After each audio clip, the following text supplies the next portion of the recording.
Many of you had asked about the touring console setup that I have on the Triumph Scrambler 400X. Here's more about it.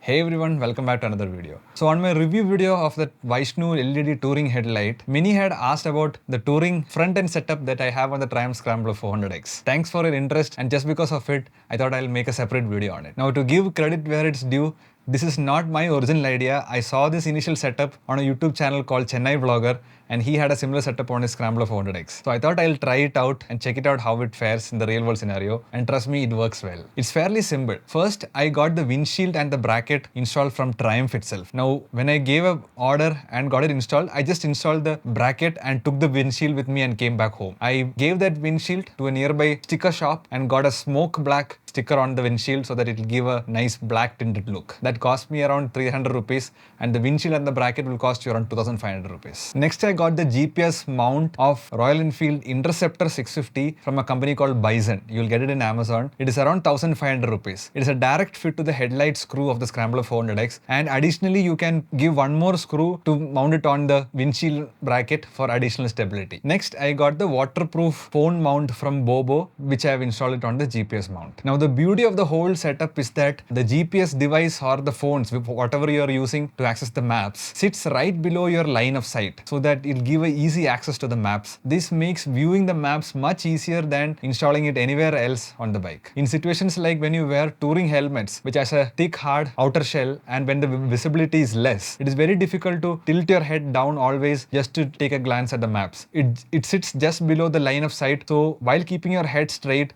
you can just look down. You can get an easy view of the maps and then look up. You don't have to tilt your head down and get distracted. The only downside to the setup that I've noticed is that it covers the speedometer, the upper portion of speedometer, a little bit. Now, I don't mind that, but if it is something that is bothering you, it can be easily resolved by installing a smaller phone mount or a smaller CarPlay device. So this is the complete setup that I would highly recommend for all the Scrambler 400X users, especially when you are using it for long distance touring or even city commute where you have to use the maps a lot. The links to all these products have been given in the blog post in the description below, so go and check it out. That's it for today's video. I hope you guys liked it. See you in the next one. Till then, take care. Bye bye.